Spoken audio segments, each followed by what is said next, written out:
కళ్యాణ్ గారు 5 సంవత్సరాలు ఈ రాష్ట్ర ప్రజలు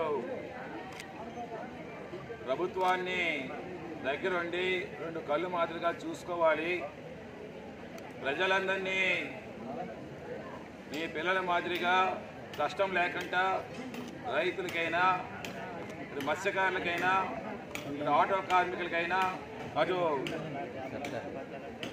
ఎస్సీ మాదిగా మాల కానీ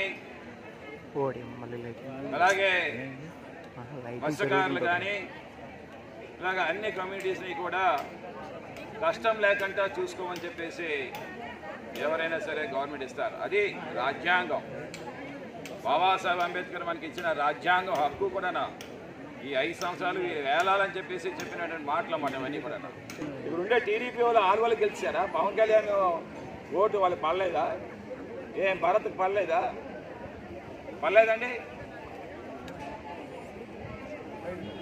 వెలపూడికి పడలేదా? గణబాబుకి పడలేదా?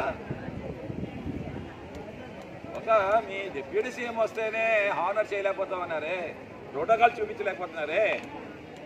లక్కీగా ఆ వంశీ అయినా కట్టాడు కాబట్టి, లేదంటే అతను తల ఎక్కడ పెట్టుకోండి వద్దే నాకు అర్థం కావట్లేదు. ఈసారి పవన్ కళ్యాణ్ గారు చెప్తాను, ఏదో రకంగా మాకు కబుర్ చేయండి, మేమే కట్టేస్తాం మీ అందరికీ. మా శ్రీధర్ గారు అయితే 100 కట్టేస్తాం. ఆంధ్ర రాష్ట్రాన్ని అమ్మేంత భయంగా ఉన్నప్పుడు ఎందుకు నిలబడ్డారు? ఎందుకు మోసం చేసి గెలుచుకున్నారు? ప్రజల్ని మభ్యపెట్టి గెలుచుకున్నారు. ఈరోజు వాళ్ళకి పథకాలు ఇవ్వాలి అంటే భయం వేస్తుందంట. అంత భయపడి ఉన్నప్పుడు, చేతకాంతనంగా ఉన్నప్పుడు వదిలేసేయండి. చేతనైన మగాడు, గట్స్ ఉన్న మగాడు మా జగనన్న వస్తాడు, అని చేసి చూపిస్తాడు ఏ విధంగా చేయాలా అనేది. ఈరోజు మరి పైగా ఇంకా వీళ్ళు వచ్చి 14 నెలలైంది, ఎక్కడ ఏ అభివృద్ధి చేయలేదు సరికదా. తొలి అడుగు అని చెప్పి ప్రోగ్రాం పెట్టుకున్నారంట. తొలి అడుగులో ఏం చెప్తారు, ఏం చేశారని ఇంటింటికి వీధికి వెళ్ళి ఏం మాట్లాడదాం అనుకుంటారు మీ తొలి అడుగులో? ఇదే మీకు చివరి అడుగు, తొలి అడుగు కాదు. మీ తొలి అడుగు కాస్త భూస్థాపితం అయిపోతుంది ఇక్కడితో. మీకు దీపం ఉండగానే ఇల్లు చక్కదిద్దుకునే పనిలో ఉన్నారు. ఇంకా ఏం దిద్దుకుంటారో దిద్దుకోండి. ఇంకా 3 ఇయర్స్ కూడా ప్రజల్ని మభ్యపెట్టి గెలిచారు. ఈ 3 ఇయర్స్ కూడా అలాగే మీరు ఎలాగో మ్యాజిక్ చేస్తా అన్నారు కదా, అదే మ్యాజిక్లో ప్రజలందరూ కూడా అలా మబ్బులోనే ఉండిపోతారులేండి.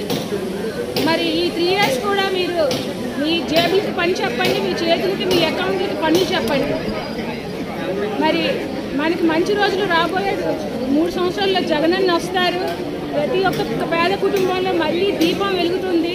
మళ్ళీ పండుగలు చక్కగా చేసుకుంటాము.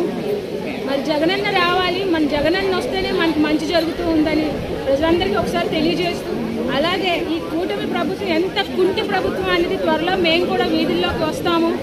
ఇంటింటికి వచ్చి వాళ్ళ తొలి అడుగు ఎలా ఉంటుందో వాళ్ళు చెప్తారు. మా జగనన్న ప్రభుత్వం ఏ విధంగా ఉంది, ఇప్పుడు ప్రభుత్వం ఏ విధంగా ఉంది మీకు మేనిఫెస్టో పట్టుకొని మరి మీకు చెప్పడం జరుగుతూ ఉంది. మేము చెప్తాము. ఈరోజు జగనన్న పార్టీలో ఉన్నందుకు మేము చాలా గర్వపడుతున్నాము. చాలా గర్వంగా చెప్తాను. జగనన్న టైంలోని మేము 11 కోట్ల పైన నా వార్డుకు మాత్రమే నేను డెవలప్మెంట్ వర్క్ చేశాను అంటే నేను చాలా గర్వంగా చెప్తున్నాను. మరి అదే గర్వంతో నేను వీధిలోకి వస్తాను.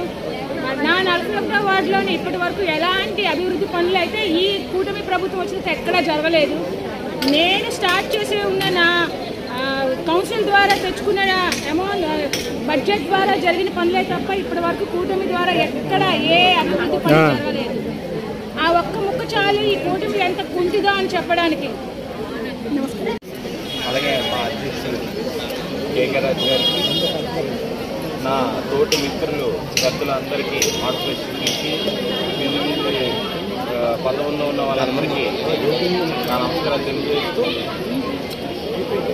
అసలు 11,56,00,000 మేము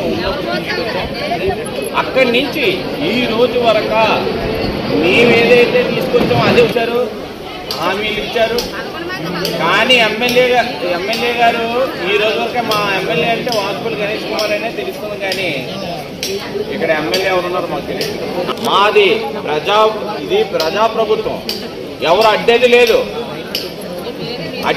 ఎవరైనా వాక్ స్వాతంత్రం ఉంది. ఇది వాక్ స్వాతంత్రం, ఎవరైనా మాట్లాడుకోగలం, ఎవరైనా అడగగలం, క్వశ్చన్ చెయ్యాలి. మీరు ఇంటికి వచ్చే ముందు ఎవరు ఏం చేశారు అని అడగండి. మీ ఇంటికి వచ్చే ముందు ఈ రోజు డ్రైనేజ్ పోకపోతే శ్రీధర్ గారే గుర్తొస్తున్నారు. ఈసారి ఆయన పిలండి, ఎవరైతే ఇక్కడ ఉన్నారో ఆ పెద్దలందరినీ పిలండి, చేయించండి.